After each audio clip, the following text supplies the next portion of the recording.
Good evening, gamers. Welcome back to Hellstorm Wargaming. I hope you're all doing well. My name is Mikey. Thank you so much for tuning in and welcome to this live stream. I hope you're all doing good. Thanks for popping by. Hello, hello, hello. We've got a whole bunch of stuff to talk about today because Games Workshop have dropped a bunch of downloads that you can have a look at today. Some of them good, some of them bad. But if you are a big Age of Sigmar fan, then this is the stream to watch. And we're going to be talking about the Streethammer event that I ran yesterday that you very graciously joined me for, potentially anyway. Definitely potentially. So we had that yesterday as well. So thanks so much for tuning in. But let me know who you are, where you're watching from. Welcome to this live stream. Again, a big one, a big one. God, I'm so tired today. Honestly, I am absolutely shattered. I have such a busy weekend. Look at my purple eyes. Look at them. They're just purple. Druchy violet, that shit. That's what I'd say. So it's been busy, but it's been good. I hope you're all doing well. Thanks for tuning in. If you did tune into yesterday's live stream, then I really appreciate it. Thank you so much. Thank you so much. It was a great time. Great time. Had loads of fun. Wonderful people involved. But let me know who you are, where you're watching from, and I'll say hello to you. Excuse me. Jaffe Barra, hello to you. How are you? Saltism, hello mate. How you doing? Big C, the champion of Streethammer. More like big champion. That's who's on stream right now. How you doing, buddy? Thanks for popping by. Hope you're doing well. Who else have we got? Sass, hello. How are you? Thanks for popping by. Long time no see. Just getting the pop-out chat so I can actually read it on screen, because I didn't again, because I'm stupid. I'm a big dum-dum. I can do this. Hello. Papa Pariah, hello, mate. How are you? Thanks for popping in. Hello. David Hughes. Hey, David. Thanks for 23 months. Greetings, honourable battle brothers. Cadia stands. Thank you for the almost 2 years, David. David Hughes Appreciate you. 23 months of membership. Greetings, honorable battle brothers. Cadia Thank you. I still don't know why that reads out twice. I still haven't figured it out. I don't know how to fix it. I appreciate it though. Thank you so much, mate. Thank you so much. Welcome to the stream. Thank you for the almost 2 years. Look at that. That's crazy. That's crazy, dude. One more. Just one more. Anyway, Papa Pariah, hello. Dunran, good afternoon. How are you? Joel, Elliot was robbed. You know, honestly, I think the game between Mark and Elliot was the worst game of Warhammer ever because it was just a slanging match. It was just a despicable slagging match, which was hilarious. But Jesus Christ, man. I was like, I might get this edited in a video. And now I'm just like, I can't. The video will be 4 hours long. Decknull, thank you for the 5 gifted, man. Thank you so much for the 5 gifted. That's super generous. I really appreciate you. Let's get some love for Decknull in chat. Gifted member. If you've been gifted membership, make sure you say thank you. And join our Discord. Decknull, thank you so much, mate. Look at that. We're on his way to the goal, which we do have a member goal every single stream. As you can see, we are just over 20 away. That'll be very cool. If we hit that, we'll be able to do some prize giveaways. We'll be able to play some marbles. All-Stars marketing budget. Thanks, bud. I did enjoy the fat criticism of the Discord ganging up on me today. That was very, very cool. Very epic. But if you didn't know, I'm also running Super All-Stars 2 the end of next month. It's a 120-person 40k tournament. If you don't know about it, please type !shop and jump on the website and please have a look. There's just over a month left, or just well, almost 2 months. Almost 2 months, but you know, we're getting pretty close. It's getting pretty close. So if you'd like to grab a ticket, then please do consider grabbing one today. But thank you, everyone. Thank you, Dave. Really appreciate it. Oi, chat, buy a fucking ticket. Truly. It's a good stream. Thank you, Nick. Appreciate it. I really enjoyed it. As I said, it was quite a lot. I think there was like quite a few teething issues with the Streethammer thing. Essentially, I tried to do a lot more than I'm probably not capable of, but a lot of things that were relatively untested before I went live. But overall, I think the stream came out really well. You know, We had like 8 wonderful people involved. I was really gutted because Vince couldn't make it. But something came up like super last minute, which wasn't their fault. But I was like, obviously like really gutted. So we had to fudge it on the day, and that probably didn't help with like adding to like the chaos that was involved. But we worked it out. I think we worked it out. It was quite funny that we had Kirioth and Pete and Chloe. Pete and Chloe were so fun. They were so cute playing each other. They were all so hilarious. But the fact that Callum took out Kirioth round 1, even though he's so scared, was hilarious. Was that to miss Kirioth's Gargants? Yeah, we wanted... The plan was, I was like... Well, not the plan, but I obviously can't fix the games. But, like, Callum was really worried about playing the Gargants. So in my head, I was like, well, that's good. You know? For me. Not for Big C. Not for Big C playing the event. That was great for me, because then Kirioth will beat Callum, and then they'll go through the bracket, and then Pete or Chloe will win, because obviously there's both of them playing on stream. So then they'll play against Kirioth next round. And I was like, this is perfect. This is going to go so great. And then Big C, from out of nowhere, absolutely slapped the Gargants. And then I was like, okay, right. Right, we'll get Kirioth on a round 2 doing commentary, you know, and that'll be cool, because then we've got Kirioth involved as well. And at least we're not missing out. And then third game, we'll have Pete on again, and that'll be sick. And then Callum just, like, smashed Pete as well. You know? Big C smashed Pete. My 3rd edition Fizzlayer list dropped. Fishy! Thank you for the tip. 4th edition points. I'm hyped. Thank you so much for the tip. Really appreciate it. That is very cool. We're going to be talking about Age of Sigmar points as well today, because they've come out today. Obviously, we played a battle report on Friday, which was 1,600 points, which I'm now legally allowed to say. It was 1,600 points me and Callum played on Friday night. But yeah, so I was like, we'll get Kirioth on commentary round 2. We'll have Mark and Elliot play. Elliot's good on camera. Mark's pretty funny. It will go fine, you know. And then, and then Big C just demolished Pete as well. Just demolished Pete. And Elliot and Mark were absolutely hilarious. But I couldn't turn them off. So it was all, me and Kirioth were just sat there, like, literally streaming, crying, throwing up, you know. Just absolutely crying, you know. Marty, thanks for 26 months. Thank you so much for 26 months, bud. Who punched who and who went home crying in a taxi. Remember, thank you so much. 26 months of God, I membership. thought I'd fixed the Spill overlay, the but I juice. still haven't. Who punched who and who went home crying in a taxi. Thank you so much for 26 months. I'm trying to spill the juice. Here we go. We're in the juice, okay? So I had Mark and Elliot play, and Mark was just calling... Elliot was just calling Mark Nurgle Farage, which was fucking hilarious. And I was like, Kirioth, you come and do commentary, but then we couldn't get a word in edgeways. And then Big C took out Pete. So then Pete couldn't play the last round. And they were like, well, I'm going to have to go. So it was Mark and Big C. But they were both so tired from the concentrate from the day. It was just, they just like smashed through the last game in like an hour or something like that. They finally had the 1 hour game that Games Workshop promised. And it was even funnier. It was just fucking hilarious. It was so good. I mean, hopefully you guys at home got how fun it was. Got how fun it was, because like it was actually just fucking stupid. It was honestly so stupid. So if you didn't know, if you didn't see it, yesterday I ran the world first Streethammer event, okay? You know, and I think the setup was decent. I said I appreciate not all of it worked. I thought this was cool. I really like the overlay here that I did. I put these banners up to block the door and then just didn't, because people were coming in and out. And then this bit, we had this bit which didn't quite work as well as I was hoping. Like, Elliot managed to get some nice shots, but we had like loads of audio issues, which is something I can probably fix. I just didn't quite have the gear on the day to do it, so I kind of like tried to make it work, and it just didn't quite work. So if you did watch this bit and you're like, Mikey, what the fuck are you doing? Yeah, I get it.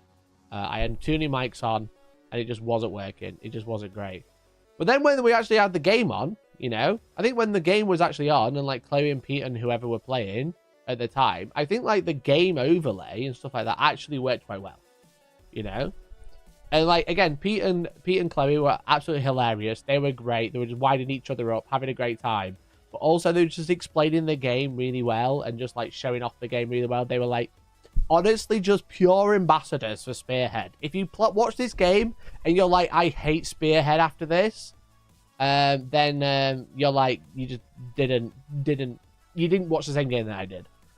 Was this all at your studio? Yeah, it was. So this is a Sanctuary in the Hellstorm shed. The reason we had a few issues was because essentially the normal setup is it's the normal setup, but normally like we've got someone behind the desk and we don't really have like commentary or anything like that, and it's just two people playing. They're the presenters. They do all the talking. Then we got one guy on the desk, usually Nick or whoever, or Tom or whatever, sat behind the desk, and they're the ones who kind of like just run the stream, but they don't really say much. Whereas what I wanted for this is I wanted it to be like a collaborative effort of like, you know, having the people playing, but also having me or whoever's joining me at the time, like not commentating, but like doing color commentary, like adding a little bit to the game, so that you're not just like sat watching two people like concentrating. Because obviously, like when you play Warhammer, especially if you don't present it a lot either, when you're playing Warhammer, there's a lot of like quiet time. You're just thinking what's going on. What am I going to do next? What does this card say? What does this ability do? So like I wanted to have like that extra little bit. So essentially what I had to like duplicate my entire setup. But there's like a couple of issues that didn't work.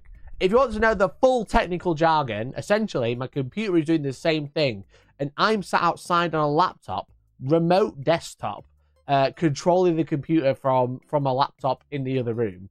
We're literally just outside the door. But just so we could like move people out and have a bit more space. Because my office doesn't have enough room to have like a commentary table. It's just like a desk with a computer on it, right? If I was in there, I'd have to be quiet as well. But I think like overall, like the stream itself looked pretty good. It's just like we had a few audio issues, we had a few camera issues, which is normal.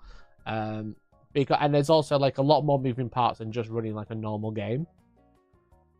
But I think as a format, as like a stream format, a 3-round knockout event, getting through that 3 stream games in like 5 hours, I think that's pretty sick, honestly. I honestly think that's pretty sick. You know, because like Spearhead as like a format, and I know not everyone cares about Age of Sigmar, right? I know that. I understand. I'm not stupid. But like I think like as a watchable event, I think this is way more interesting than watching a full 100-man tournament at 3-hour rounds, right? Because this is like not just like game-wise, but I think like a small game that's fast-paced that is way more interactive, in my opinion, makes for a better viewing time than like a normal event, right? So I'm definitely considering doing something like this again. Probably not like, I'm not going to be doing like next week. Maybe like a couple of months. Maybe if they do like a new map pack or whatever. I imagine that's the plan. They're probably going to release a set of cards and board and whatever. If they did, I'd probably do it again. But I think just in general, I think Spearhead as a viewing format and as a playing format is way more accessible than a full game of 40k or a full game of Age of Sigmar. As I said, like we had a 5-hour stream or like a 5.5-hour stream, and that was all 3 games with commentary, with chatting and breaks and whatever. Whereas a normal battle report, a 2,000-point game, will take 3 to 4 hours.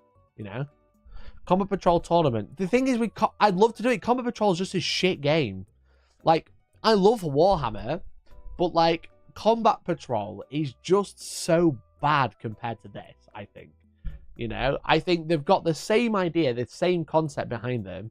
I just think Combat Patrol is ass. It's like stripped, like whereas Spearhead is kind of like stripped down Warhammer, or stripped down Age of Sigmar, where they've taken Age of Sigmar, simplified a lot of the profiles and the army abilities, but then given it a really fun mission format.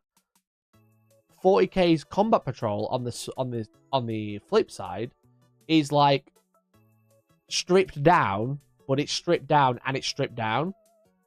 There's like, it's not quite it's not quite the same. It feels bare. Whereas I think Spearhead in this idea is like super interesting and super dynamic and super fun.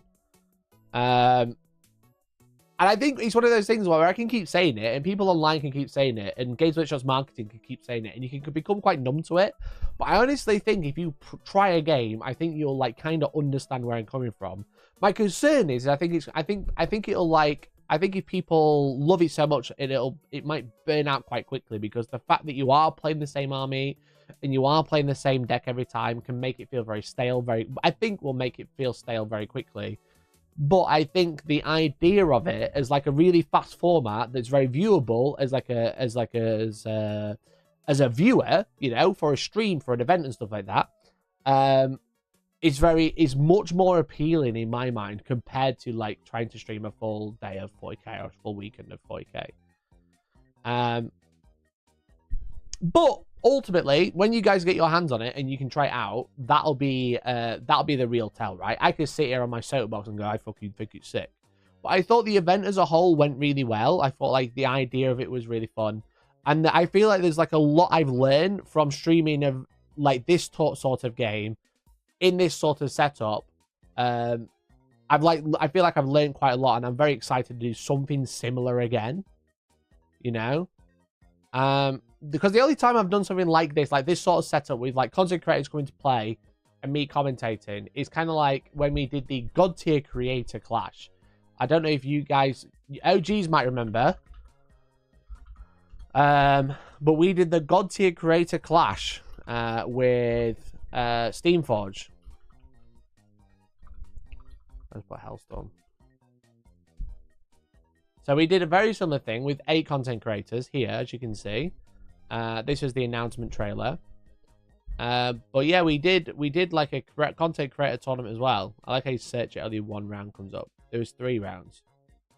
But this was like Discourse, Pleasant Kenobi, Blackjack Legacy, all playing in. And I think we did all right again. But like, I think from this, I've learned a lot to improve it. But I actually did a very similar vibe. It was me and Louis commentating. I don't know what I was doing with these overlays. I had no idea, honestly.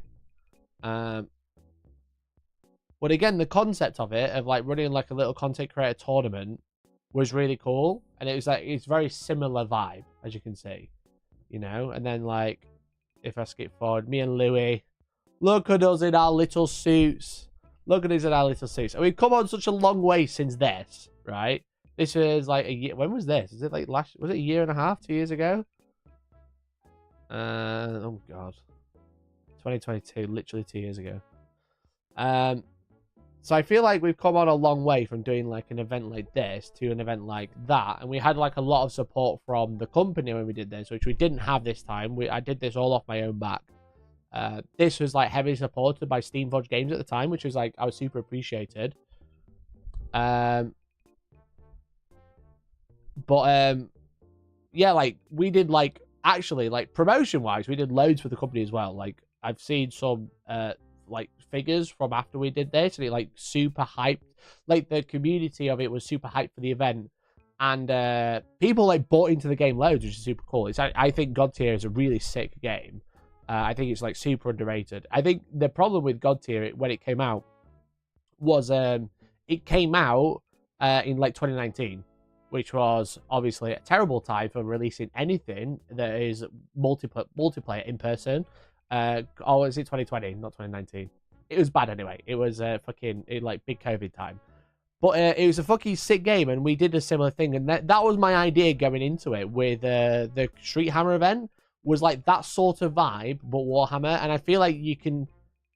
Obviously, I think right now there's a little bit more interest because obviously Spearhead is a brand new game, part of Age of Sigmar 4, which is part of Warhammer, so it's a big flagship game.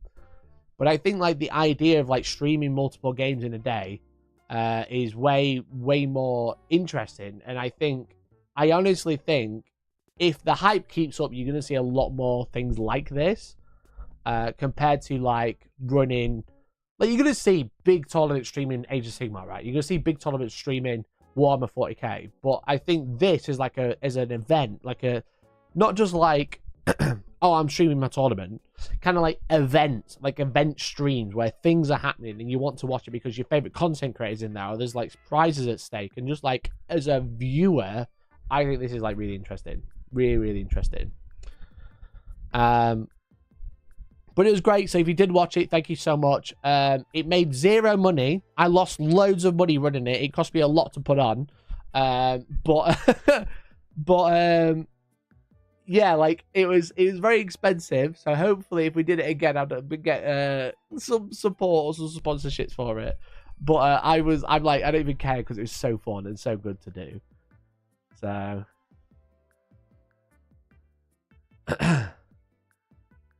just do a 500.40k game. The thing is with it is like, yeah, as a concept that works, but as a game, 500 points of 40k doesn't work.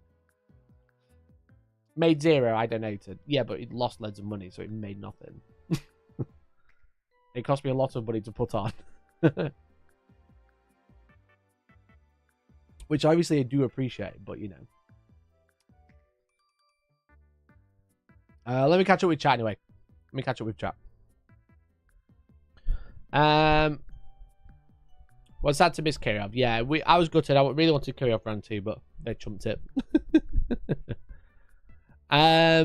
Big C loves gaming too much effort to ever change. Big C was like doubting this game as well, because like we'd played a couple of games. Big C would beat me in our very first game where we practiced before we filmed, and then they've just lost every game since.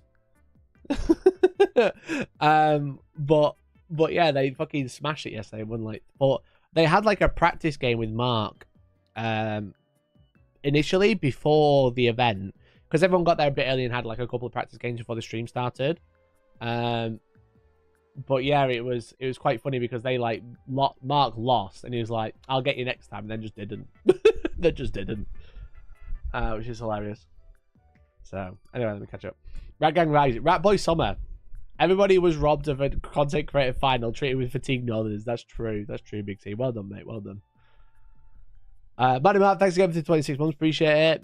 The banter in that game was endless. Yeah, Mark versus Elliot will go down its history as one of the funniest games on stream. So, really great stream. My only suggestion would be to have shots of the armies. Yeah, maybe we should have like more focus on the armies, but we managed to get some pretty nice shots of the armies mid-game, right? Or at least I think we did. You know, like, because we got this swanky camera, we get like quite nice shots of the army. Obviously, I appreciate you don't get like a full army shot. You don't get every angle. But you can definitely see what's going on, you know what I mean? You can definitely see the models. And especially the last game when I was trying to zoom in on Big C's Gracie that was behind this wall. That was funny. It was like crazy hidden behind the wall. And I kept managing to zoom in on his head. I'll not be able to find it now. You get the vibe, though. You know? The vibe. That's what I'm going for. I'm trying to get a zoom in on it. I don't think I did. No, that was at the end of the game. There! Oh, I found it. Look at that.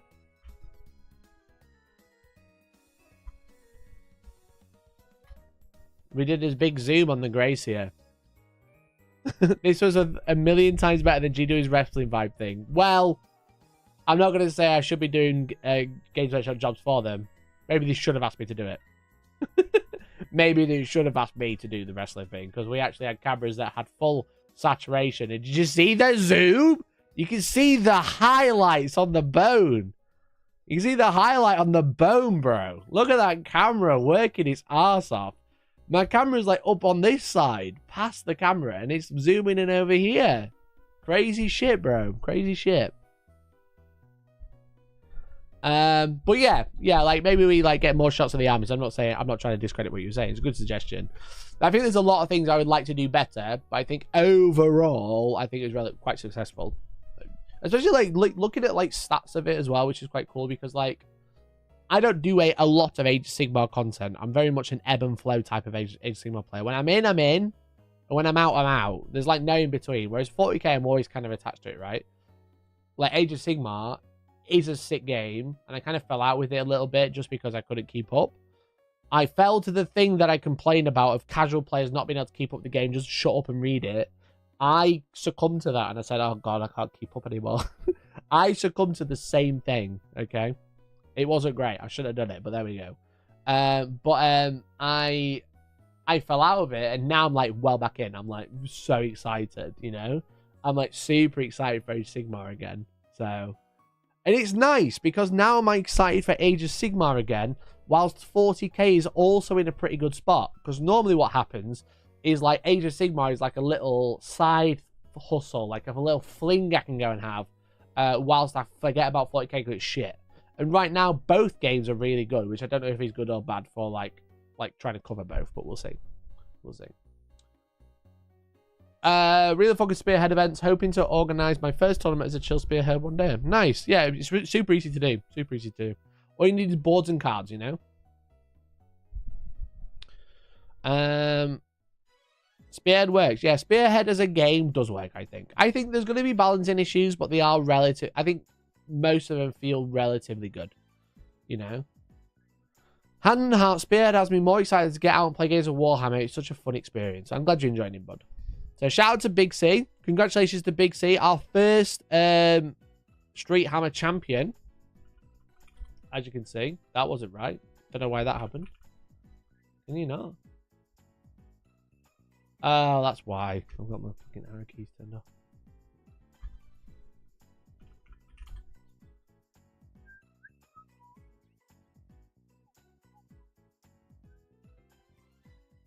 As you can see, our first Streethammer champion, Big C, with all of his pink slips and his first place prize. So Big C not only won first place prize, top secret spray paint, also won like 4 Streethammers, 4 Spearheads. So congratulations to them. Great job, mate. Great job. So Kiriov's Gargants. Pete the Wargaming did a video about his Sylvan. Don't even own him anymore because Big C won him. Great time.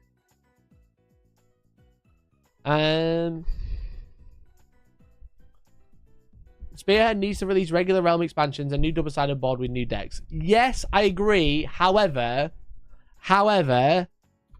you know, I think the price of the first one is actually doolally. I honestly think, like, not to be a Games Workshop price hater, the price of the first one is actually doolally, mate.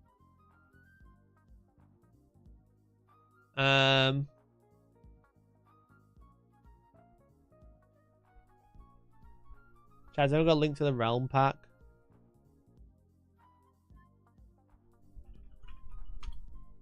Someone sent me a screenshot. Now I can't find it. Oh, there it is. The price of the first one is actually not. Don't know why I was going with that. The price of the first one is actually nutty. This is actually crazy how much this is. £42.50 for 1 sprue of terrain, a cardboard board, and some cards. So don't get me wrong, I fucking love Spearhead, but why is this £42.50? This should be $25 top. It should be half price. It should be half. Honey, it ain't happening. I said this is 1 sprue of terrain. You know, with the rat, because of the rat state, which 1 sprue of terrain, magic cards, and a board in a box. Why is this 40? Do you want this game to fail? Like, I can sit here and say Spearhead sick, but at this price, I don't condone piracy. Okay, the end. That's all I'm saying on that bit. This is too expensive. I don't condone piracy.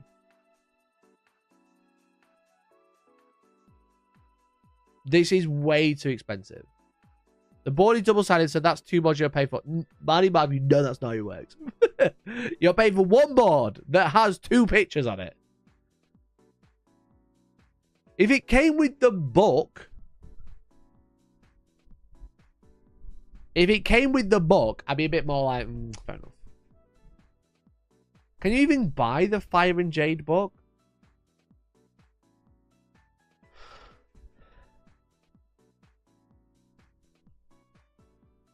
I don't think you can. Can you buy the book?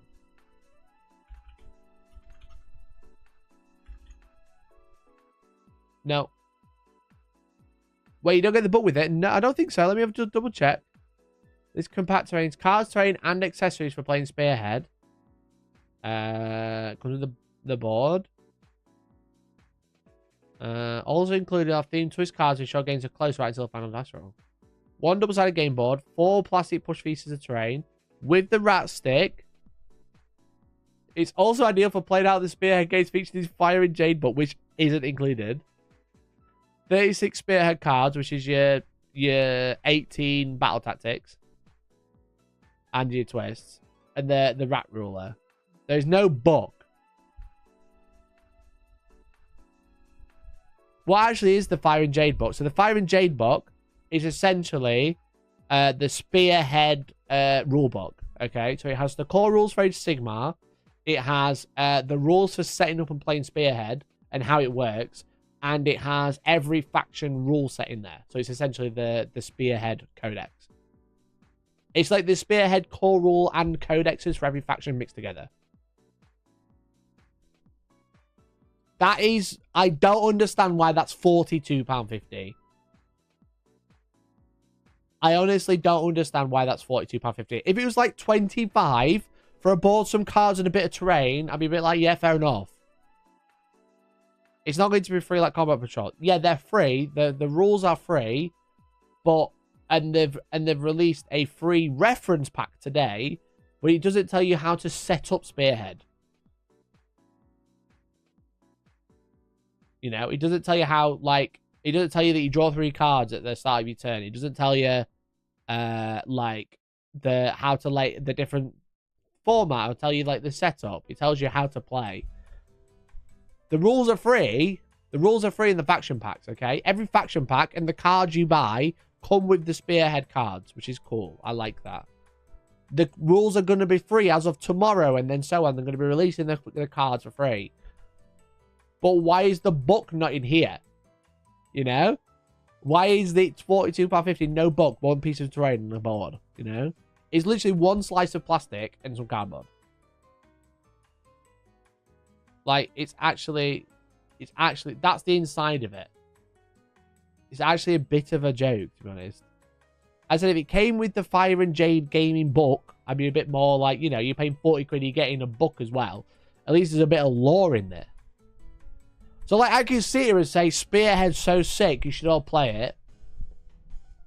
If you're not buying fucking Scaventide, and you're like, I don't want to buy it, Mike. I'm like, yeah, fair enough. I don't condone piracy, okay? Just remind you. I could never condone piracy. But it's just like, it's crazy. Crazy expensive. Crazy, crazy expensive.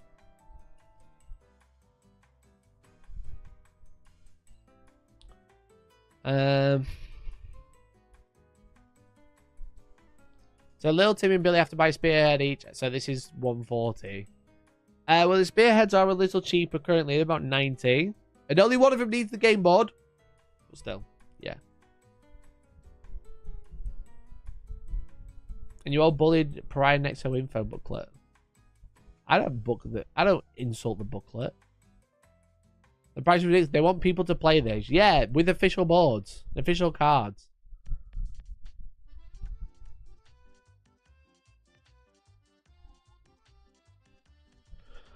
I thought the price wasn't terrible considering GW rates if a book was included. If there's a book in there, I'd like, wouldn't be complaining so much. But there's no book.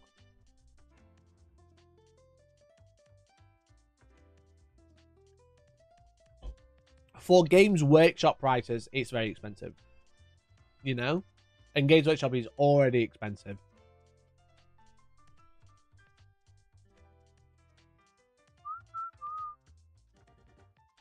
When do we finally decide it's too expensive and not buy it? I don't think that's like a joint thing. I think that's you have to draw the line yourself, right?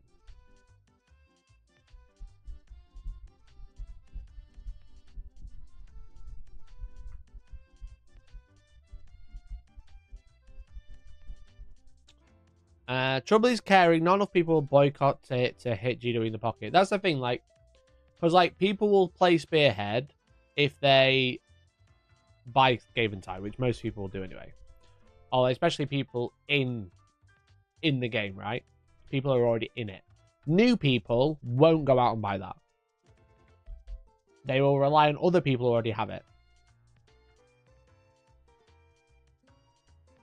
I ain't say anything, Connor. You do what you want, mate.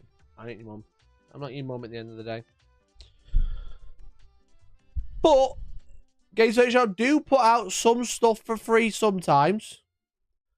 Some stuff for free sometimes. Okay. Games Workshop released, or have started to release, their 1 week long release of free rules.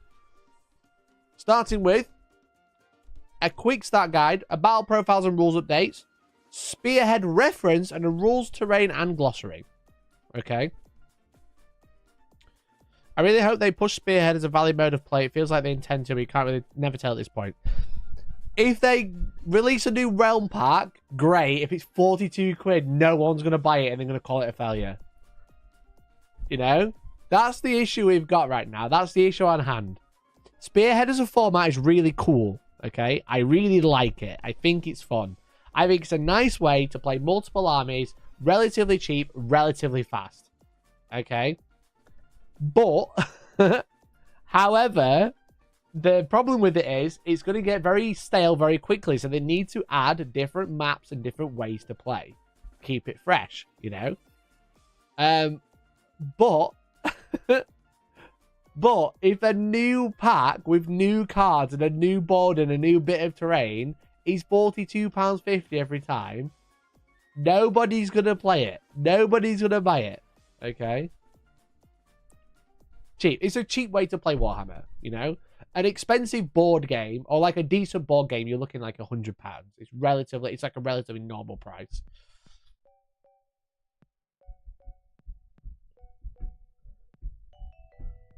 It's great for like new people who don't play, getting new people into the game, saying, here's your rules, here's your army, let's go. And it's a great way for people who like Age of Sigmar or like Warhammer, don't have enough time, want to play, or if you want to play new armies, okay?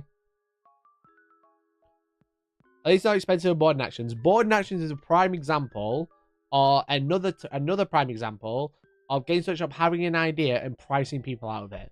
Why would I play board in actions? It's going to cost me £200 for a board when I already have terrain to play Warhammer, you know?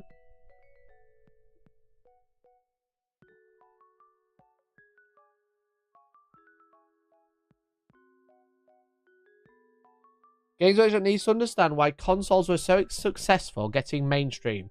They price near cost because the games make the money. Why are they making money on rules instead of models? Yeah. Yes. That's the problem. Games Workshop can make like a bajillion pounds, or they are making a bajillion pounds on models, okay? On new kits. Do you know why? Because people like buying stuff and having something quite tangible. They don't want to spend a bajillion pounds on rules that they can probably find for free or for pieces of card. You know, this isn't Magic the Gathering. They're not even collectible, okay? People will pay lots of money for models because models are really cool and that's your market. Don't make your rule sets also very expensive.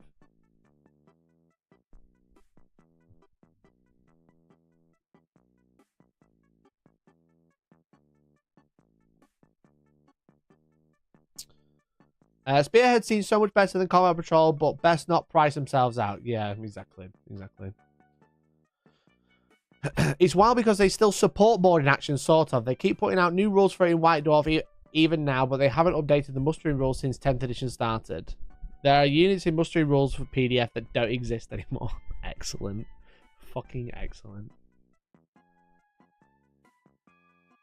The first one at £42.50 would be good with the book. Then each chapter could be £25 for another board, terrain, and new cards. Would keep it fresh for people interested.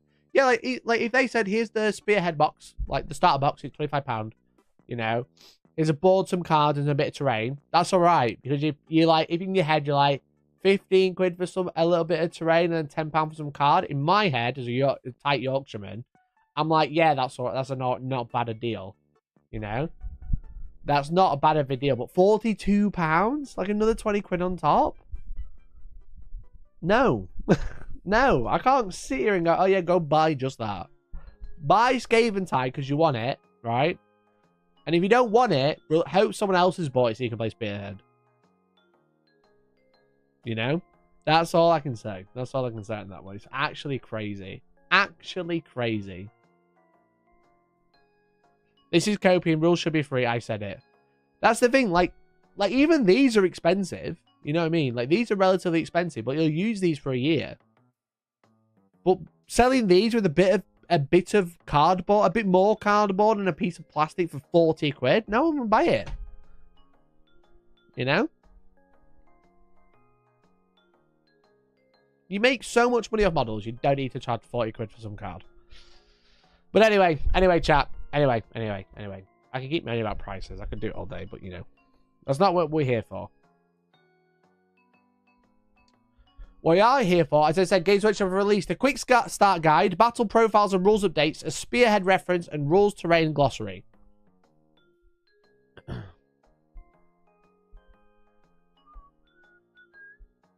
Why buy the Spearhead box for £42.50 when you can buy some objective markers from Hellstormwargaming for a mere £28.50?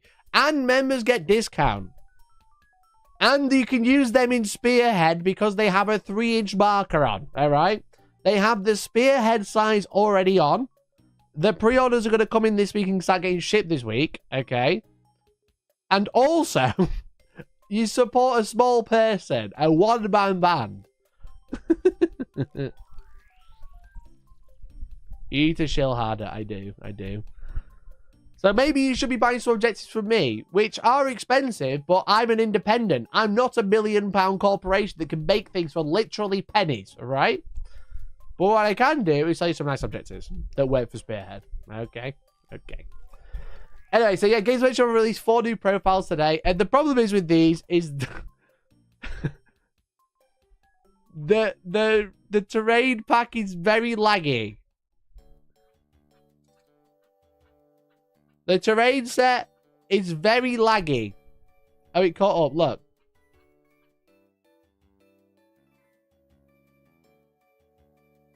Games Workshop, please learn to compress PDFs. What is this? How am I supposed to read this?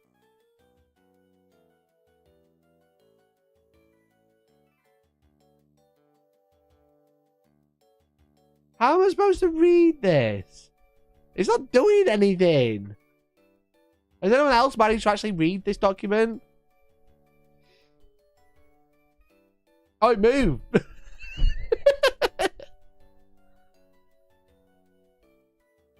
It works well in Sumatra. What's Sumatra? Sumatra, this dick. Is that a joke? Like, what is going on? What is this? What is this? Why can't I scroll? Download use a real I shouldn't have to download and use a real PDF reader. It should just work. It should just work. If you're going to put your rules out for free, host them on something that lets me read them.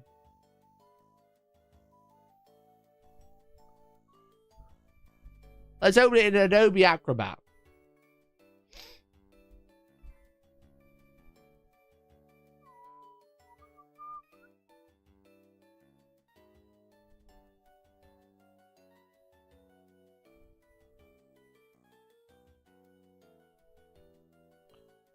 I'll tell you read the rules, you'll be in 5th edition. Yeah, probably.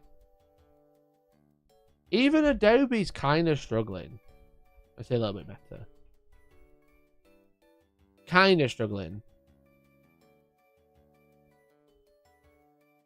Anyway, it's not great. It's not great. It's nice that they're free, though. Definitely nice that they're free. But they've released a quick start guide, which is actually pretty good. The quick start guide is actually pretty good. The first 3 pages are all you really need to play, you know? And I don't know why Games Workshop haven't, like, released this or, like, put this in the starter box or something like that. I don't understand why they've not put this in the starter box, but this is pretty much 90% of what you need to play. You know?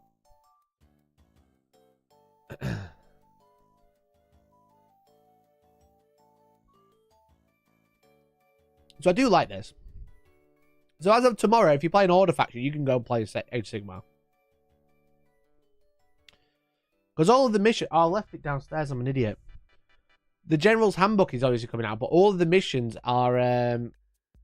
all the missions are from previous editions, which is quite funny. But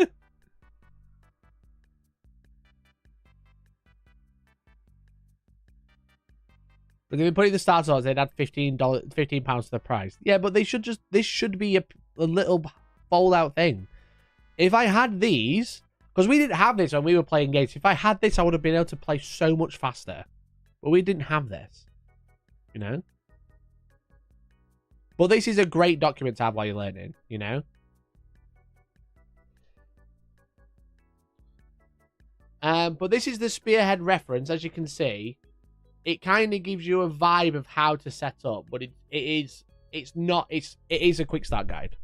So they give you a free quick start guide. You can mostly play Spearhead with this, but obviously you don't have the board or the cards. They haven't released the cards for free. They haven't released the twists for free. You're supposed to go out and buy them. But again, for playing, this is most of what you need. It does kind of tell you what's going on.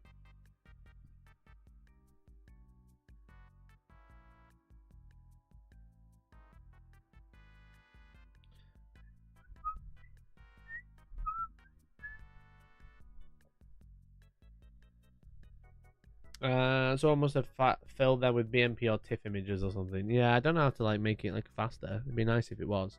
But even these ones are kind of slow, you know? Even these ones are kind of slow. But what they have done is release the points. And I thought what we could do is, if you didn't know, I'm going to tell you how to put lists together. I'm going to tell you how to put lists together, okay? Because I've seen people like struggling to understand what's going on.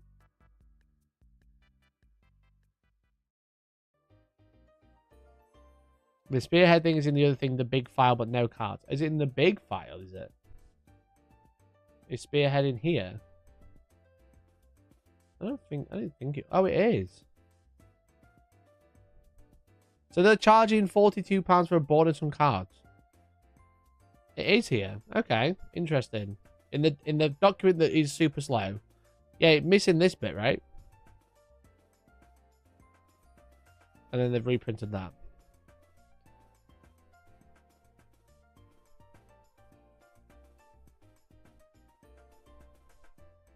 Okay, so the book has this, and then so the stuff in the book is mostly free, so that does help, but it doesn't. But that still means they're charging £42.50 for a board and some cards.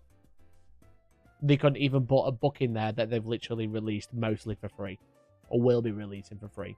That probably makes it even worse, in my opinion. That probably makes it even worse. Okay, I'm going to quickly grab my General's Handbook, so BRB, because I've left it downstairs like an update because I took it with me yesterday. And then I'll show you how lists go together. Okay, BRB, 1 second. Gesturing.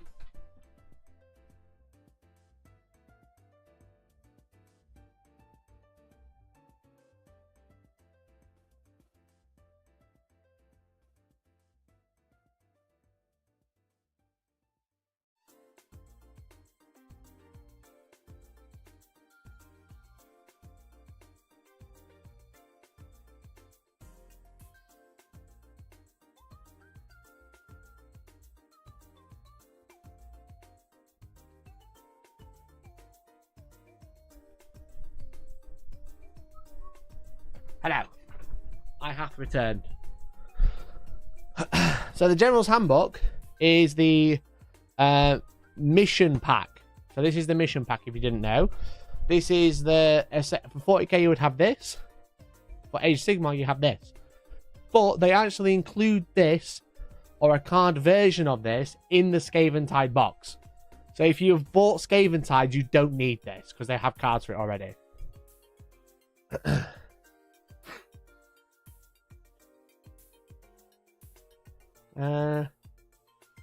Copy it, laminate it, and put it in the box when I order from Hellstorm store instead of what most do, throw in a pack of Haribo. Brilliant. But this also has the core rules in, which is actually quite nice. So if you have the Skaven Tide version, you'll have the main core rules, but you won't have like the quick reference. But I wanted to pull up the list bit. There we go. So I've seen a lot of people get quite confused about what all this means, okay? Regiment options and relevant keywords. This is like where people are getting lost, I think. I think some people get it, but I don't think everybody does. But essentially, Age of Sigmar now is you are trying to build regiments, okay? And a regiment is kind of like a group of units that go together in your list, okay? So what you usually do is you take one hero or a hero of some type, and they have a regiment with them. So if you look at the game that we played the other day, so me and Callum played on Friday night. I stream games every single Friday. We played a live game of Age of Sigmar, and I built the list. There was 1,600 points. As you see, great game. Definitely recommend checking it out. Really, really fun.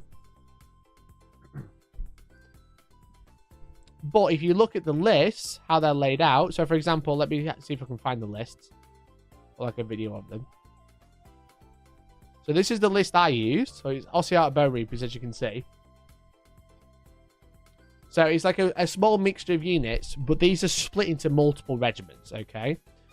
So we both had 3 regiments, and my regiments were a Liege Cavalos with Death Riders, a Mortis and Soul Mason and Mortek Guard, and then a Mortis and Ossifector, and the Gothic Star Harvester and Morghast Harbingers, okay? So what I've got is 3 regiments, and the way I've done that is essentially I've put the units I want into my list, and then that's probably the worst way I could have done it. Because what you essentially do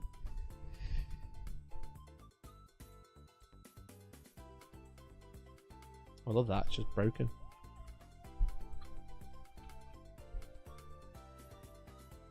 There we go. Essentially, when you look at like one of your units, you have a Liege Cavalos, okay? So I have a Liege Cavalos there. And he can take any Ossiarch Bone Reaper unit with him. Because basically what it says is regiments is armies are made up of 1 or more regiments, each of which is led by a hero.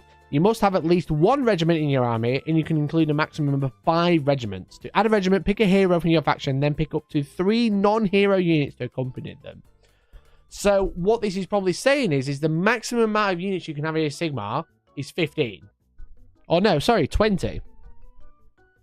Yeah, because you'll be able to have 1 and 4. 1 hero, 4 units. So you'll be able to have 20 units maximum in a Sigmar, and that's if you maxed it out. But you essentially choose a hero, and then you can take up to 3 units with him, or with them, or whatever. And then, depending which hero you have, they can take certain units with them. So in this instance, the Liege Cavalos can take any Ossiarch Bone Reaper unit. So they can just, it doesn't matter. The Liege Cavalos can take anyone. Very flexible unit. But I obviously had 2 casters with me. I had a Mortis and Ossifector and a Soul Mason. I had these 2. Now, they can take up to 1 Harvester and then any infantry. But what they can't take is Cavalos Death Riders. Because obviously Cavalos Death Riders are cavalry. They're not infantry.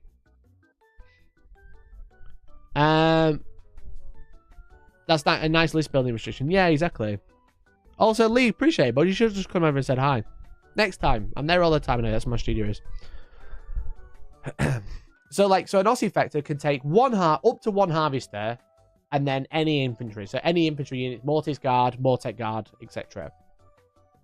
But then the Liege Cavalos can take anyone. But the list that I took, okay, the list I took in particular had Cavalos Death Riders.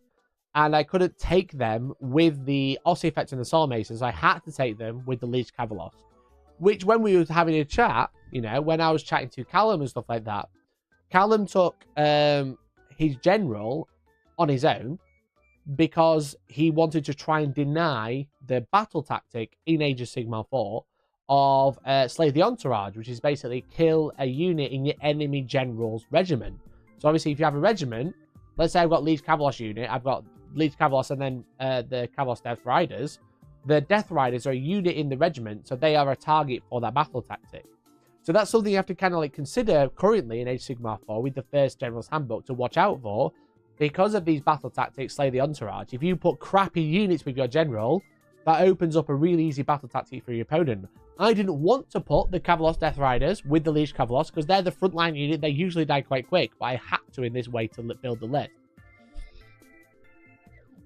Can you have more than 20 with auxiliary units? So you can only have 5 regiments, but you can take an auxiliary unit. Let's have a look. Oh, interesting. Maybe you can. Auxiliary units allow you to take any units from your faction without the constraints of regiments at the cost of potentially giving your opponent an advantage. Let's have a look. See if this section's actually in the free bit. Oh, it is. I can bring it up on screen. There we go.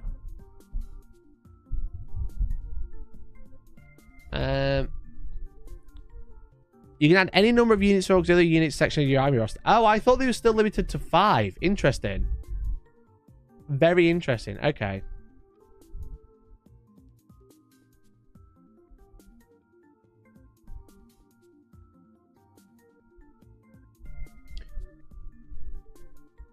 So I thought, I've obviously misread this. I thought auxiliary units were instead of a regiment, or is it an auxiliary regiment?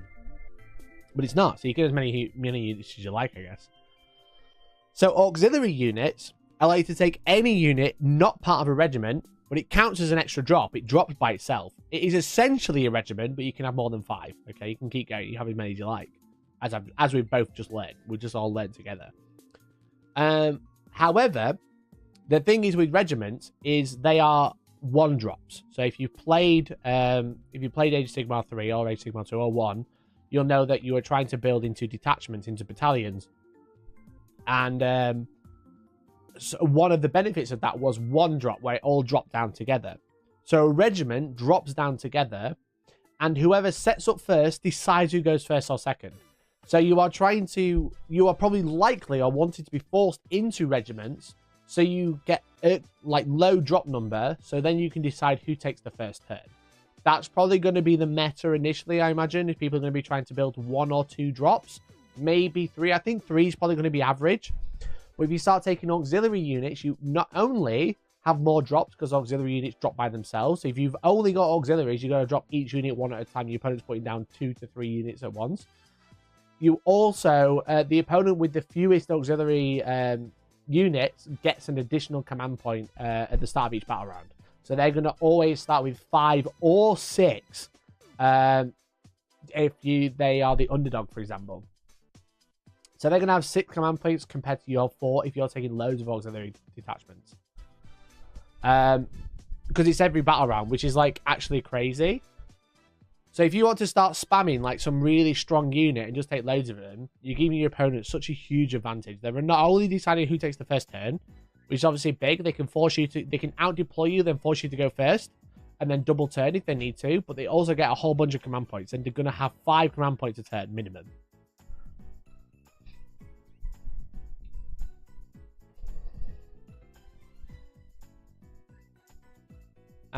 So that's huge. That's really huge.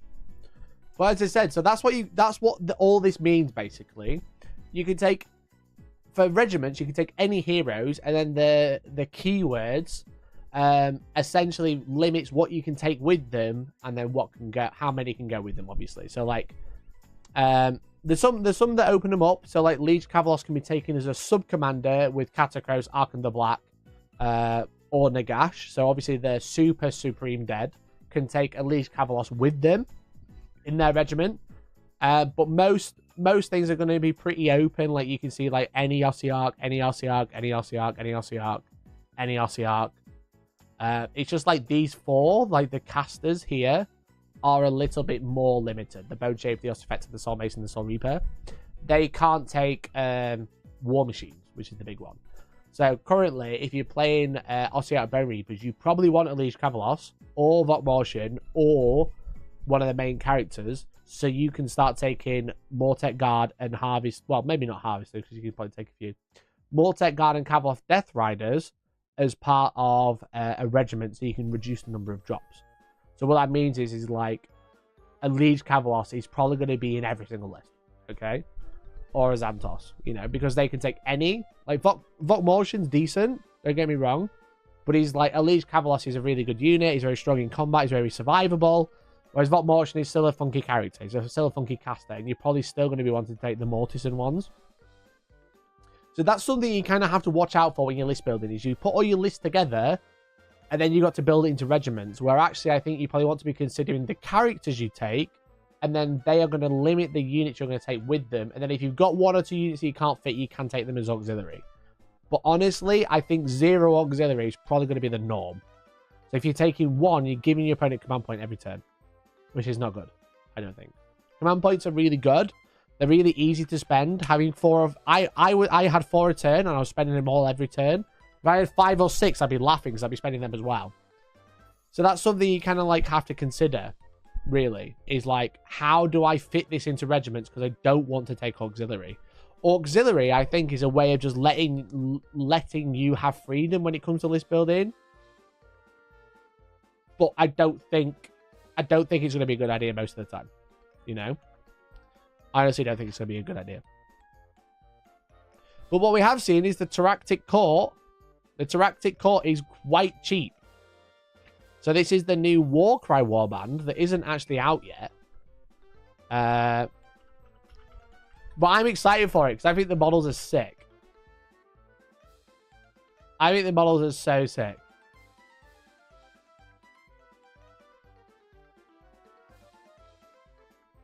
Look at these bad boys.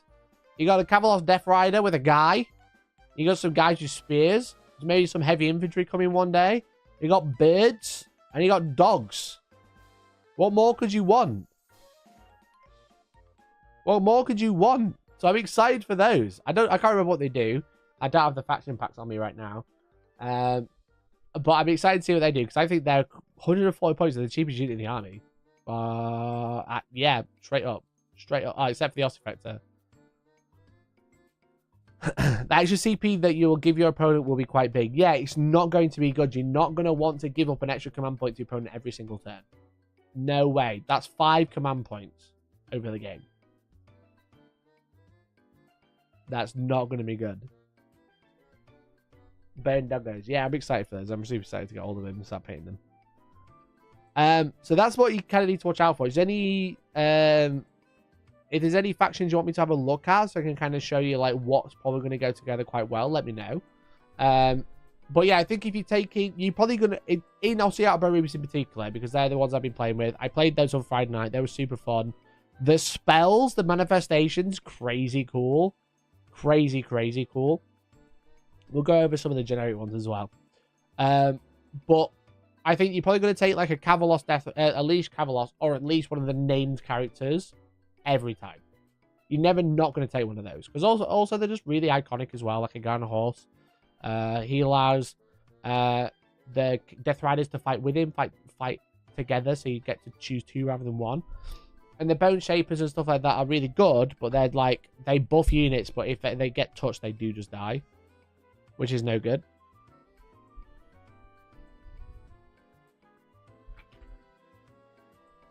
But the nice thing, well, the interesting and nice thing is that every army, when they are setting up, can take a terrain piece if they have one. But they can also take a manifestation lore, which is the endless spells, right? So obviously endless spells were super, super crucial in AOS 3, taking endless spells, but they all cost points. Now you'll notice that the Kronspine Incarnate and all of the endless spells, all the incantations, all the invocations, whatever, all the physical spells, endless spells, don't have a points cost because they are free. Okay, we spoke about this on Friday night when I was running the Ossiarch endless spells because they were free. They don't cost any points. So essentially, when you're picking your spells, like you choose a lore, and all your heroes or your wizards know this lore, the one that you can choose. But you can also choose a manifestation or endless spells, right? And you choose a lore, and then your wizards all know this lore as well. Okay. So what one of them for manifestation lore is a Kronspine Incarnate. So the Kronspine Incarnate is free now. Now it's a little bit different, but it is free. And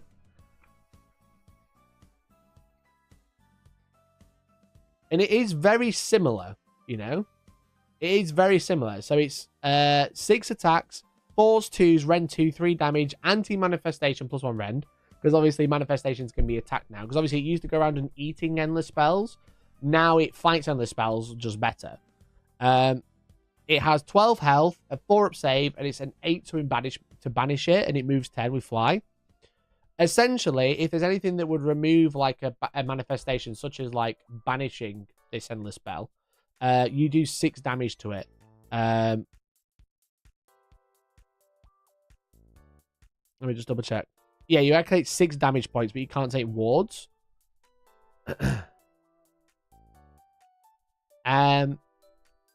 But essentially it acts the same way. If it eats an endless spell, it heals 6, or kills an endless spell, it heals 6. And if it would be killed because it's an endless spell, it takes 6. But again, there's loads of different types of laws, as you can see. So let's have a look at the quick few, because these are in the General's Handbook, but I think they're also in the core rule book. So you got Forbidden Power as a law, which is the Shards of Valagar, Lauchon, the Soul Seeker, the Horror Gas, and the Soul Scream Bridge. So if you were playing with one of those, you probably want to pick up all of those now. Purple Sun, Gravetide, Malevolent Maelstrom, and the Soul Snare Shackles are all one conjuration. Chronomatic Cogs, Quicksilver Swords, and the Ether Void Pendulum are all one. So these are all from the Malign Sorcery, I think it was called, but they've kind of like split them into separate ones. So Primal Energy, you got the Burning Head, the Emerald Light Swarm, and the Gnashing Jaws. And then Twilight Sorceries, you got Umbral Spell Portal, Geminids, and Prismatic Palisade. And then it opens up the rules for them. So they're gonna essentially what you do is if you do have wizards, you are literally playing at a detriment by not taking some endless spells because they are free. And all you do is you go, I'm gonna choose the Forbidden Power manifestation law. And then I can bring the Shards of Valagar, Horrorghast, Soul Scream Bridge, and the Lauchon the Soul Seeker.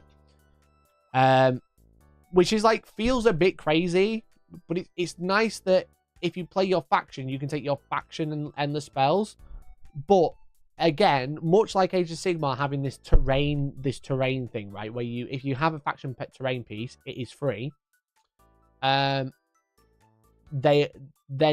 you not only have to buy your army, you have to buy your terrain piece because it's free, so you're playing at a detriment without it.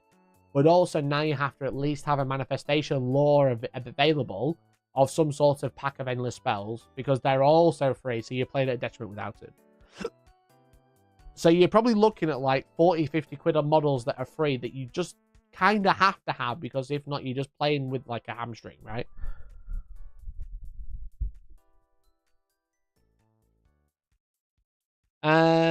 Pulling out well-painted bit of terrain to match your army, though, is kind of a Chad move. Yeah, don't get me wrong. I think they always looks cool. And I think endless spells themed to your army always look cool as well. But it's kind of like one of those things. If it costs points, you buy the ones you want, right? No one really goes out and buys the full set anymore. They did once upon a time. But the fact is that you're playing like, if you don't own them or you don't bring them, you're playing at a disadvantage, okay? So, like, for example, I have the Chronomatic Cogs, because the Cogs in the previous edition gave your entire army +2 move. What do they do now? Reroll charge rolls or subtract 1 to hit rolls for units within 12. Increase or decrease time flow. So if I want to bring Cogs, which were really cheap, you know, I would need to buy the Chronomatic Cogs, the Quicksilver Swords, and the Ether Void Pendulum. I don't even remember what the pendulum is. There's no picture. I remember the Quicksilver Swords. But, like, now I can't just take the one I want. I have to take 3. Now, I don't have to bring 3. I probably might not even cast 3. But again, if you're taking the manifestation law, if you come without the 2 spells, then you are playing at a disadvantage. In Spearhead, do I need to pick up the army and the spells? No. Spearhead, you are just play with the stuff in the box, okay? Don't worry about that. Can you even buy half of them? I think, do they not still come in one box? Maybe. Let's do it, chat. Can we find the endless spells? Let's do this. Shop. Age of Sigmar. Scenery. We can buy the Cronspine. That's an endless spell. Look at that, £42.50. Jesus Christ. Why is that £63? What the hell? Okay, so it wasn't in terrain. We found one of them.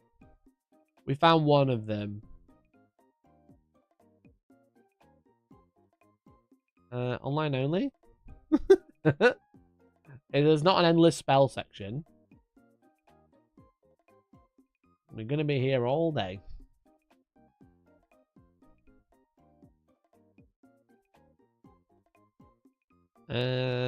Shop, Age of Sigmar. Scenery under AOS. That's what I just looked at. That was scenery under AOS. They're not there. Literally, that is actually scenery, barring the Kronspine, because he came in a box of scenery. Under Get Started. Start here. There they are. There they are. Just type malign sorcery. Yeah, I know I could just type malign sorcery. But what if I don't know what the box is called? Because it's not referred to as malign sorcery in here. It's referred to as manifestations.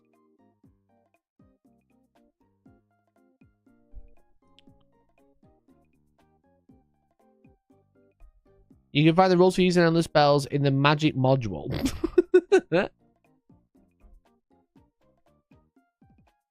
£83, yeah, if you want all. Well, £81.50. They're tiny. They're not huge. They're not small, though. They look tiny because there's loads of them. The purple sun's like a tennis ball.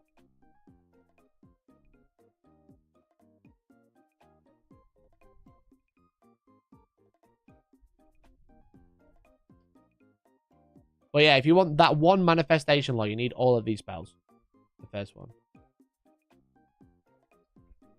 Bogwa, I think you're watching a big delay, bud.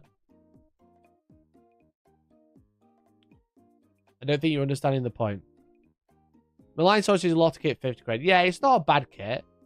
But you're only going to be playing with like 3 of them at a time, right? Which is a little bit annoying. I'm trying to find like a picture of them next to something, but I don't think there is.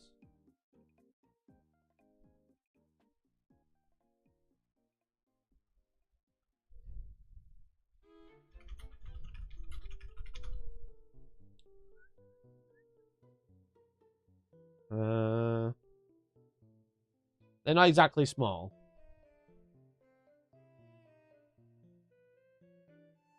They're not exactly small, you know?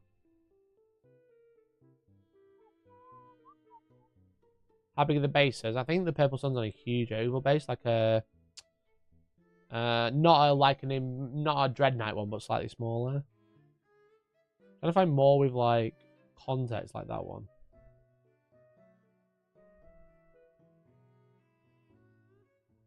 Yeah, you get the vibe.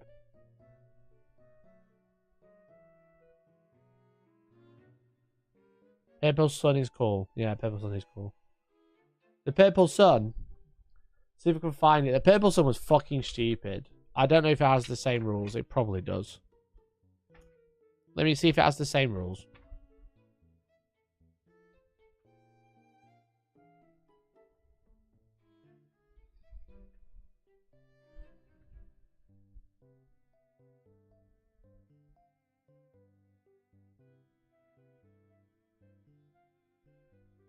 It doesn't. It doesn't have the same rules, thank God. Hellstorm Purple Sun.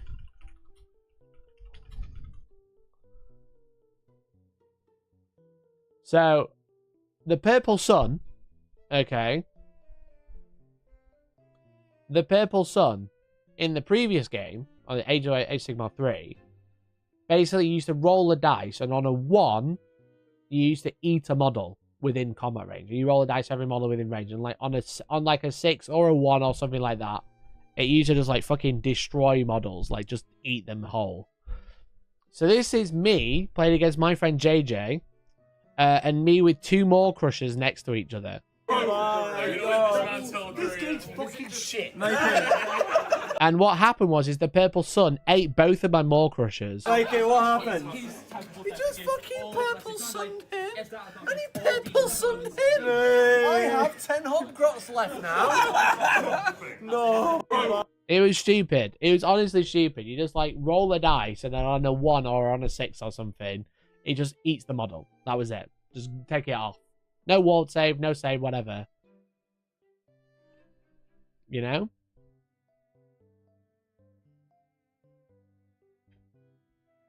So, I'm glad it doesn't do that anymore.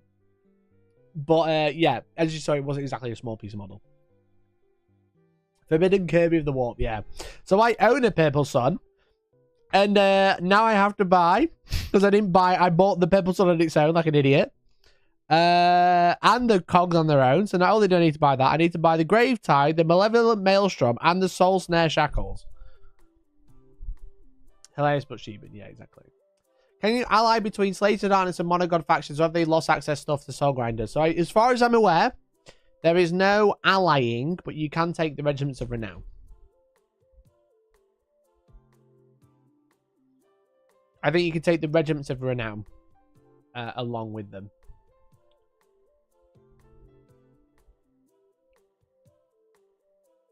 The thing about both boxes. Yeah, I bought them and sold them because I never used them, and then they got really good. So I bought the ones I needed, and now they're kind of good and they're free.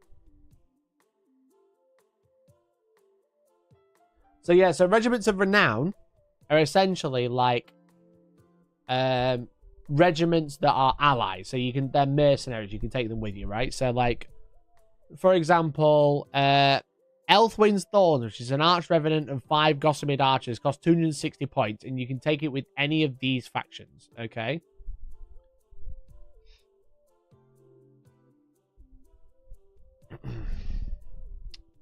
But let's have a look for Chaos. So the Chaos ones, you can take this one, which is the essentially Majesty 10 Pink Horrors and some endless spells, right? That can be taken with Slave to Darkness. You can take the Harbinger, some Pusco Blightlord. So that's the essentially these boxes that released last year. Orgroid, Fomeroid, and Mind Stealer. So you got like the random Pit Beast, and then whatever these Gunnar brand. I think this is the Dark Oath unit, maybe, or Dark Oath. Sorry. Yeah, so you can't ally stuff together, like whatever you like. That doesn't really work. But what you can take is a Regiment of Renown with it. You don't have to buy them, only if you're playing a meta army. No, you don't have to buy them, but you're playing at a disadvantage if you don't. Because your opponent can bring on some endless spells, like we saw in that game that we played on Friday, right?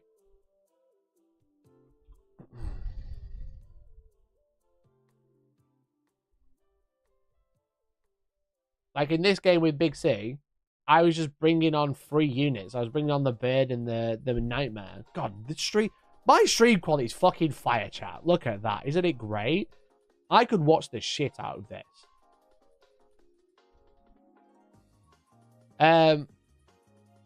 But yeah, you can just, because you can bring them on and it costs you no points, you're playing at a disadvantage. Proxy Wars, yeah, literally. Are you playing for fun or to win? Okay. I know you're trying to be facetious, Nick, but if I bring 2,000 points, I think you should only bring 1,700 because you're playing for fun. You know? You're just playing for fun, so don't bring as many points as me. Maximum bitrate, right?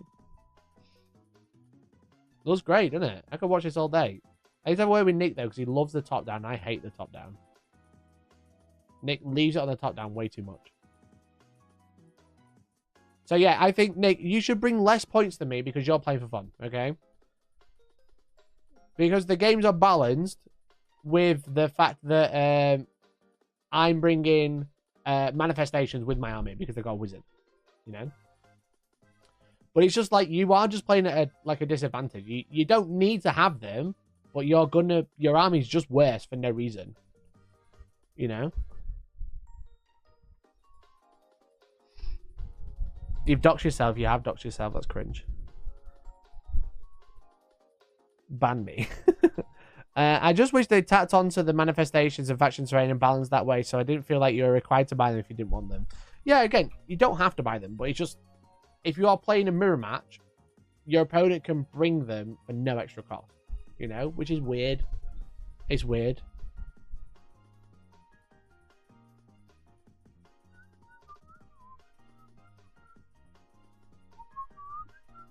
Look at that. The camera's so good. Look, you see everything. You can see everything. It's so good. Chat, people should watch more of my battle reports. I think they're good. Look how much you can see. Look how much you can see. It's crazy. You can see everything. You can see every minute, every detail. Oh, that's out of focus. Beautiful. Look at that. I want faction terrain on it can just be scenery. Yeah, I think faction terrain's a bit cringe. You know, I think if you can like summon it into the game via a unit, so you paid for it, like the Slugman, the Horticlix Slimex, can summon trees. That's fun. But like when you have to bring one because it like benefits your army, it's just weird.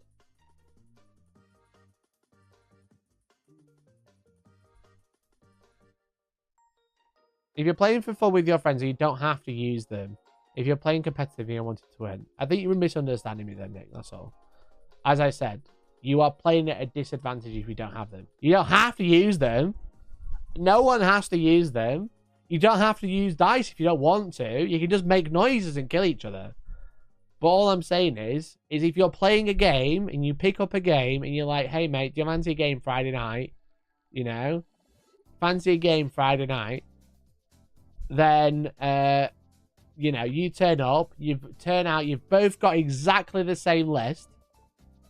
You've both got exactly the same list. And you've not brought faction terrain or endless spells, and your opponent has. They've got a better army for no reason. If you're not being a massive sweat when you're playing against your mates, are you really playing Warhammer? True. True. Very true. So yeah, that's all I'm saying. Is like it's just weird that you can have such an advantage for no points cost. You know, there's no difference other than one of you's bought them and the other one hasn't. Whereas most of the time, one of you has an advantage because doesn't have an advantage because you're paying them the same amount of points, right?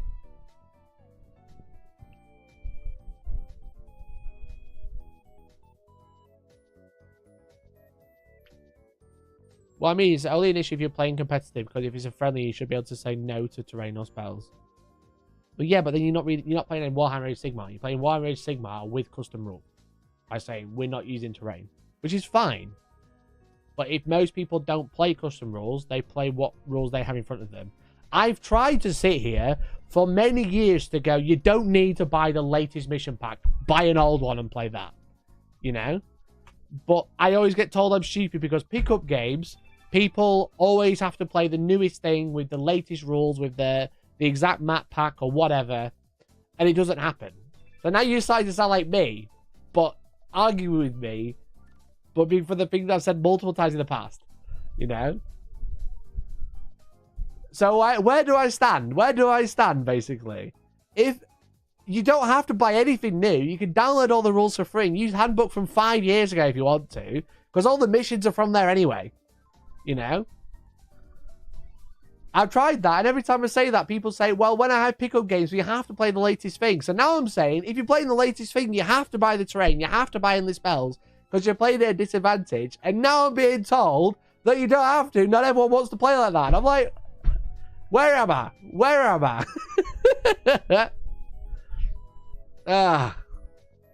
As I'm playing Leviathan mission, not like the cards are available. True. People can't play without GW holding their hands. Exactly. Exactly. So yeah, you can do what you want. Ultimately, if you play it at home, do whatever the fuck you want. I don't care. However, if you play the game as per the rulebook that I've got in front of me, you are playing at a disadvantage without terrain and without endless spells. If you have our wizard of some sort. But yeah, you can say, I don't want to play those. That is also fine. That is also fine. But as per the rulebook, if you're playing a game with the rulebook and using everything in the rulebook, you're playing at a disadvantage. Because it's weird that endless spells and terrain doesn't cost points. That's what I'm trying to say. Do what you want at home, I don't care. I'm too tired today. I'm too tired. I'm too ratty. I'm very ratty today.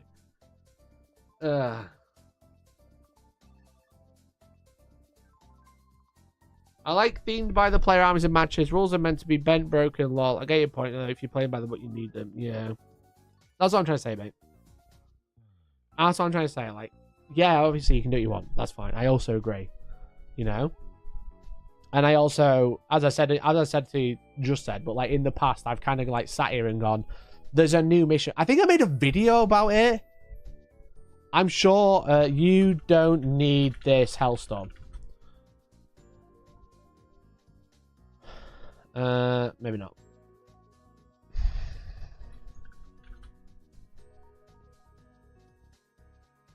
Maybe this isn't for you. I made a video 2 years ago. Let's talk about Warhammer Seasons and how it's going to change the way you conquer the galaxy. It's very exciting. This is the new way, the new game, etc. So you got like, I wonder if I can find it. We're returning to one of the deadliest war zones in the galaxy. But the script readings, Let's take a look. the script reading like we were already getting. What they're doing, what it feels like they're doing, is what they've already been doing, but just like randomly. So people are blowing up about this, and they're blowing up about the chapter. 2 years ago, like we're going to be doing. I basically say as a competitive player, but the problem is, here we go, is this is being marketed as a grand tournament mission pack. Cook. So. Cook, Mikey, cook! Who don't play tournaments and play casually, but play match play, they play matched play, okay? I'm not saying you play match games, but you play casually. If you don't play tournaments, you don't have to play these missions.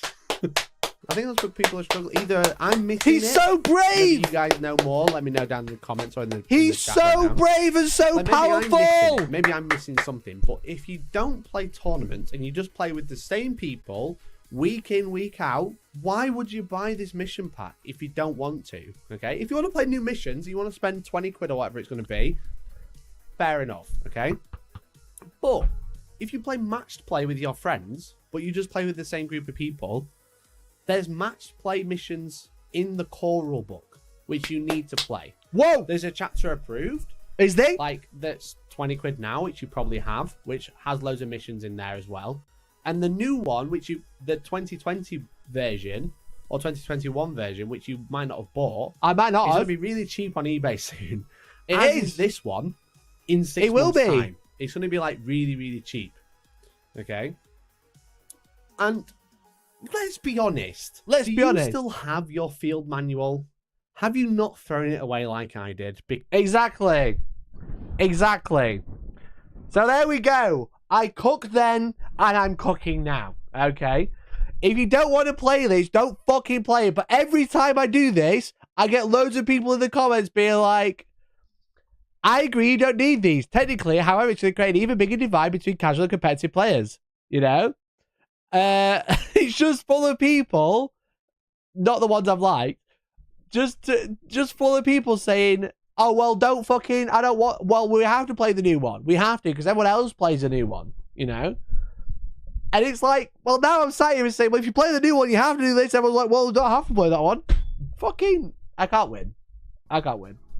I'll never win, will I? Let's be honest. Back when the lad had decent hair. If you think I got decent hair there, that's cringe. Because my hair's basically the same. So I got one on the back. I look fuckable now. This guy must be a professor. Obama giving himself an Obama meme.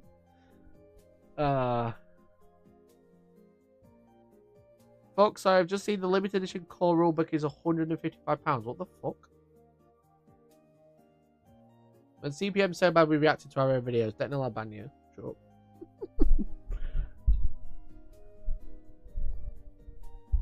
Honestly, my biggest criticism of GW in recent years is all the extra bits you need to play now. Can't forget your unique cards, shoebox of tokens, and magic spell models. Yeah.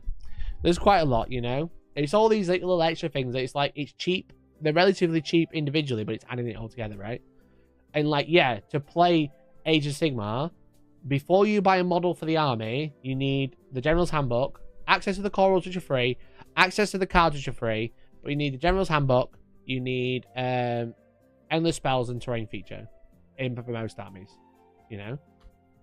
I think the only army that doesn't need either is Cowards and Overlords. I think that's the only one, because it doesn't have faction terrain, it doesn't have wizards.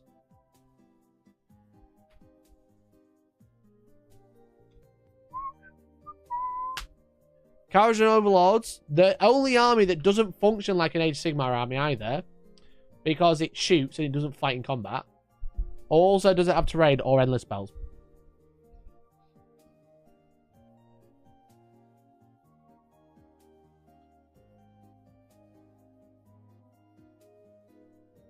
G2 used to encourage people to play matches armies that have been themed and altered by the players, whereas now it seems to be more rigid and restricted. I think now they have things like Path to Glory and Crusade, and then no one likes it. You know? Do KO not have spells in a bottle? They definitely did, but I don't know if they do anymore. Maybe they still do. I know they did, though. But they didn't cast it, they had it in a bottle. Have they shown off? I don't have the cards on me, so I can't look.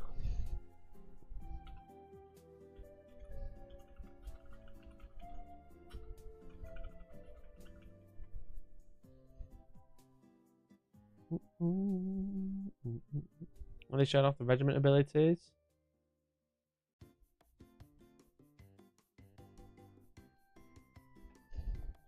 They don't have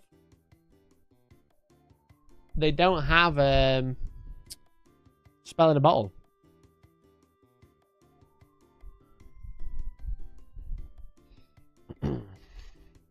Is a 40k brainlet? Why does AOS have no terrain? I don't know, mate.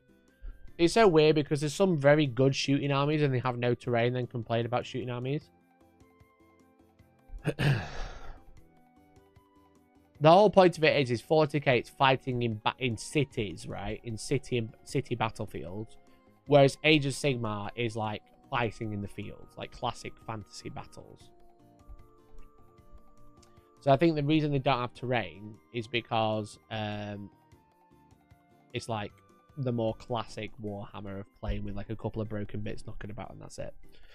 But I do feel like it's a lot better, especially with like missions, right?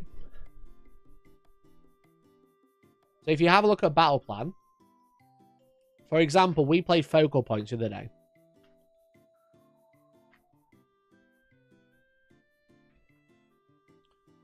Where is it? That's Border Walk. So yeah, we played focal points from 2018, this one, as you can see. So the nice thing about this is ring bound. It's a very nice book. 40k never did this, and Age of Sigmar did, and that's why it's a better game. How to play is there, the objectives there, but also it tells you how to lay out the terrain. Now the terrain's a little bit more sparse, a little bit smaller than 40k. There's not quite as much. What it does, it tells you the terrain, like how to lay out the terrain in the game, which is really cool. I think I closed our game.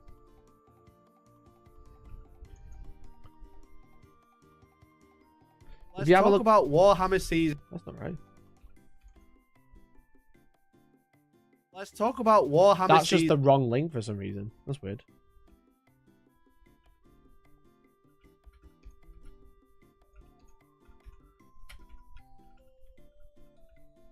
I'm holding this up for a reason. The first chapter people was ringbound. Yeah, it was, and they just fucking didn't bother. Cunt.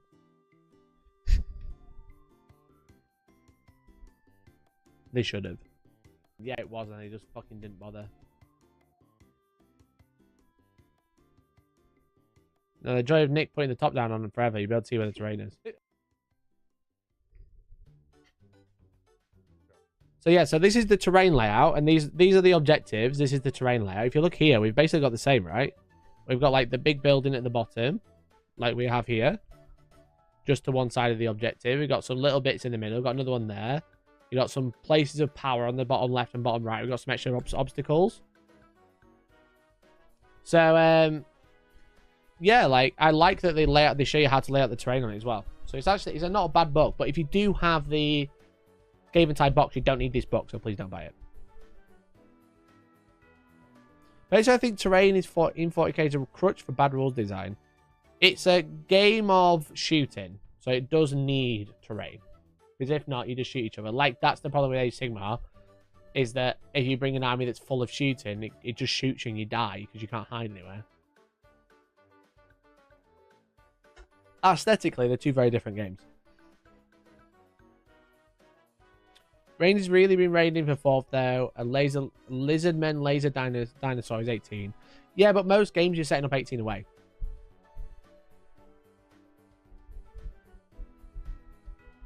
So yeah, I agree.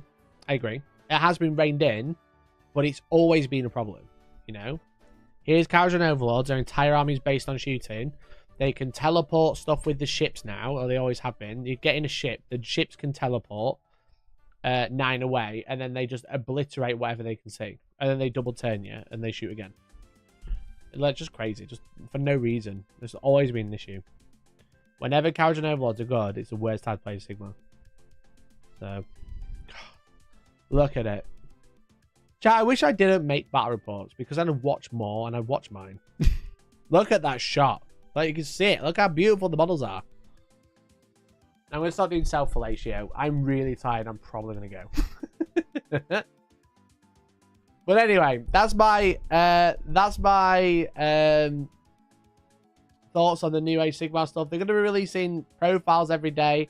I'm not going to do a review every day. Okay? I got you so much shit last week from doing the thing on Monday. So I'm not going to do it again. So fucking just go read and we'll chat about it on Discord. Let's push for Discord. How big is an AOS battlefield? Same as 40k, bud.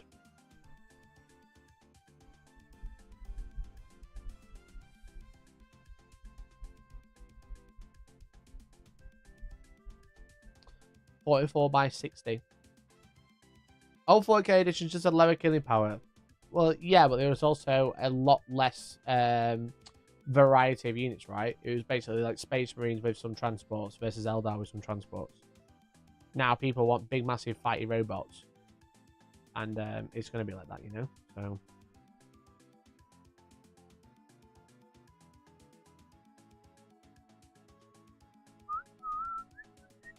Anyway, if you haven't already, please check out the event at Point shop in chat. I really appreciate it. I'm going to go now, I think, because I'm really tired. So I thank you all for hanging out. Thanks for joining me in the conversation about Streethammer. How's Old World going? I've just put it down in a minute, mate. I'll be honest. I really enjoyed it. I played it a few times. I like the models. I like playing with my friends. I don't think I'm that bothered about competitively. I think competitively, Old World is a bad game. Personally. But yeah, I haven't done much with it. I won't lie, mate. I won't lie. I had a great time with it, initially. It's a good game. But I think it's good with the right people. And I don't have that local friend group who's the right people. So. But anyway, thank you so much for hanging out, guys. Really appreciate it. Thanks exclusively to the people who became members or gifted. So thank you to Marty Marv, Detnal, and David Hughes. Especially Detnal gifted 5. Really appreciate you all. I apologize that it was a little bit more lackluster this stream, a little bit more chilled out. But obviously, I had such a big event yesterday that I'm just absolutely on my arse today. So I'm going to play some Armored Core now. So thanks for watching. Is anyone else live? Valrak is doing 40k rumors to members. So I'm not going to do it Datsun there. Day celebrates 29. Thanks, months of Datsun Daz. Appreciate you. No marble because we didn't make the goal, bro. Member. Sunday celebrates Thanks, mate. 29 Appreciate the months of months. membership. Appreciate the 29 months, buddy. The old world is like an old video game. You can load it up and then you remind how old it is. Yeah. Yeah, I think so. The models are fun. The models are fun. You can have a good time with it.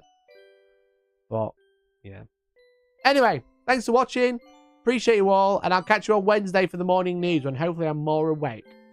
So have a great night and I'll see you then. Bye-bye now. Bye, everyone. Bye. Bye.